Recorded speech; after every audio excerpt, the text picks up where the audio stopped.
Item 14. Thank you.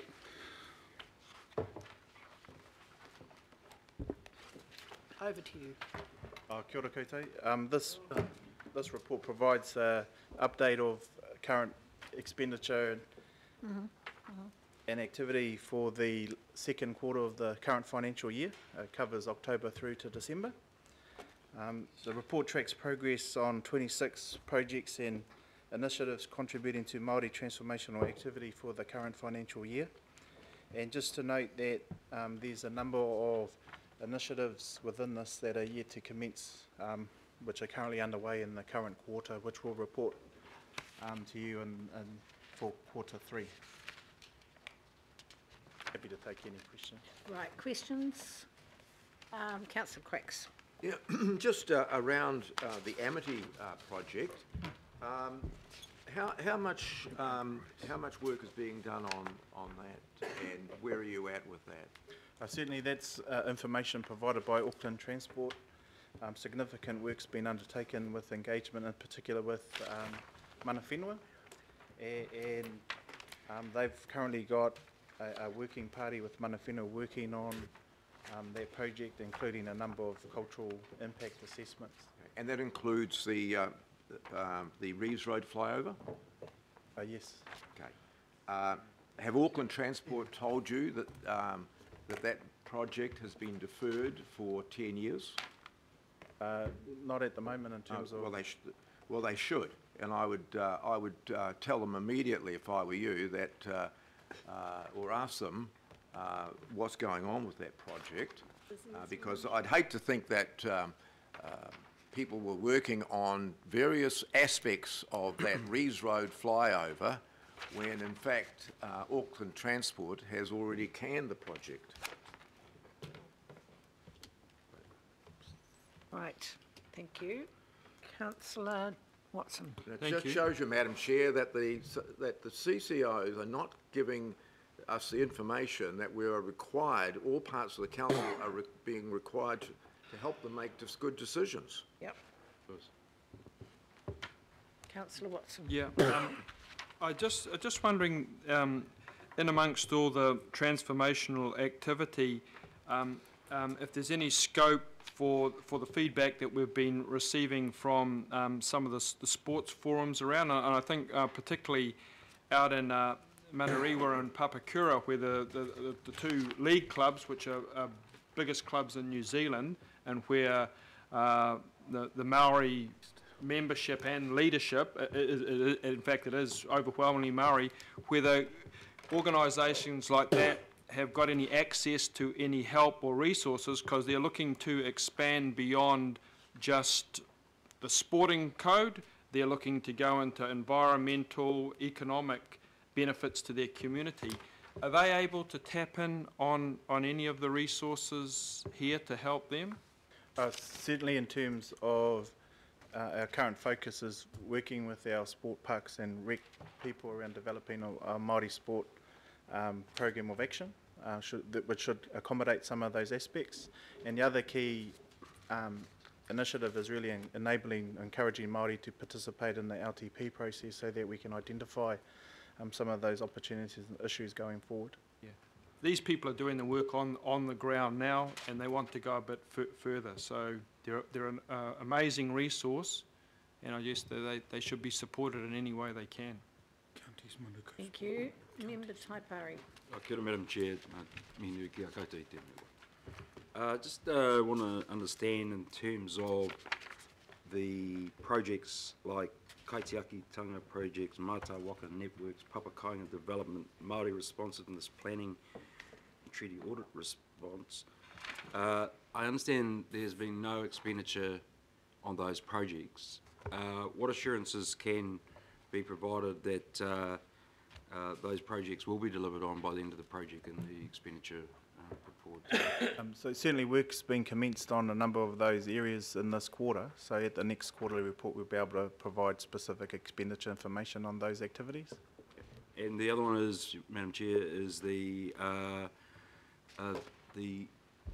what is I perceive as business as usual for parks and recreation expenditure being aligned to a Maori culture portfolio. It's been requested in the past not to do that. Why is there continuing to do that? The work that we did in identifying those activities for this current financial year, those co-management activities met the criteria that were agreed to. So that's how we've applied them and been reported. Certainly there's another question relating to the whole co-management activity within the LTP context where the board have raised the concern of whether that's going to be included. So like the Maunga Authority and that is like the Crown stuff, isn't it? And the council are involved in that. In terms of the implementation and how council works with mana whenua to give effect to the outcomes of the settlement, certainly there's some other examples like the Parakai co-management arrangement with Ngāti Whātua Kaipara. Certainly over the next couple of months we hope to reach an alignment and agreement with the working through the Secretariat of the IMSB or where that actually makes the cut or not in terms of being included as part of the transformational activity. Yeah. Okay, thank you. Thank you. Councillor Woods. Hi, thank you. I don't see it in here, but can you tell me, do we have any involvement with Awataha Marae on the shore? Currently, one of the key projects we've initiated is doing a needs assessment across 34 marae, and Awataha Marae are one of those marae that we're looking at, and that's just to help inform the future marae development and addressing the needs of marae going forward. So who owns the land that marae is on, or who owns the land there? As far as I understand, it's Crown land or owned through the Auckland University of Technology, of which Awataha Marae currently has a lease. So will we get a report back on that sometime in the future, will we? Yes, we'll be able to report next quarter around the outcome of the marae needs analysis. Councillor Casey. I was interested in the affordable housing strategy. I'm not quite sure what that is. What page? I'm on page 109. Implement affordable housing strategy. Certainly, as part of the overall housing strategy led from the Housing Project Office, we're incorporating work around tapakainga development and affordable housing opportunities for Māori alongside other communities. So, and that's certainly one of the areas that were identified within the Tamaki Transformation Program within the Glen Innes community.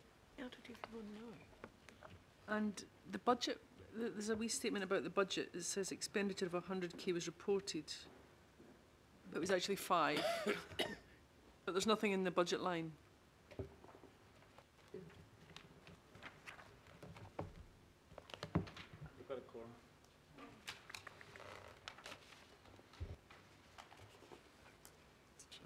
We're just trying to find that reference that you're making. It's in the same bit. Going back. Action.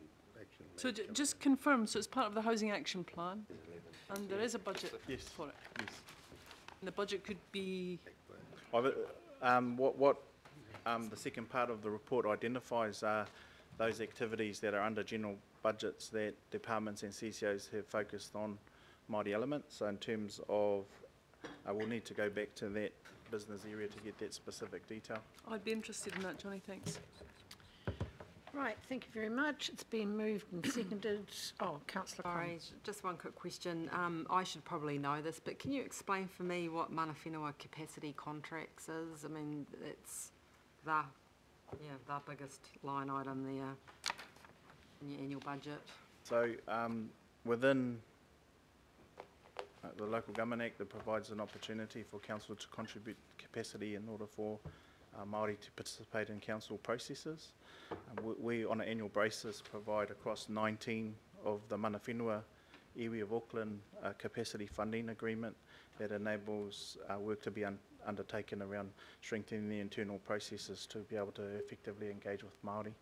So that equates to a funding agreement of up to $50,000 per iwi, And so the total amount across 19 iwi equates to $150,000 a year.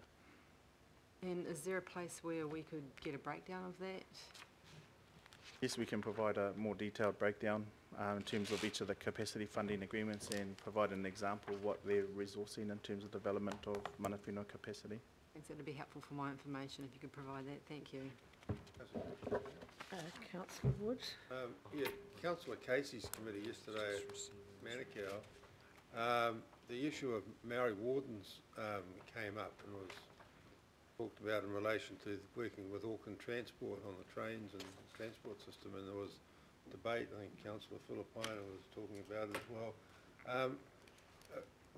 well. Do we to support Maori Wardens as a council at all? Certainly, in the legacy environment, there were a number of service contracts that existed between some of the councils and the Maori Wardens at a local level. So within Auckland, we have a strong Maori Warden presence in the south and in the west. And certainly Manukau City Council, for example, and the New Zealand Police work closely with the Maori Wardens, with Auckland Central. And we understand through our western Maori Wardens, Auckland Transport have engaged them to provide support on the trains in terms of helping look after community and young people. So we do have examples in a service contract capacity of working with Maori Wardens, and certainly their assistance in a number of events held throughout Auckland. They had a strong presence during Waitangi Day at Sir Barry Curtis Park and at Hone Waituti Marae to support those Waitangi Day events. Thank you. It's been moved and seconded. All those in favour? Aye. Against? Carried. Thank you.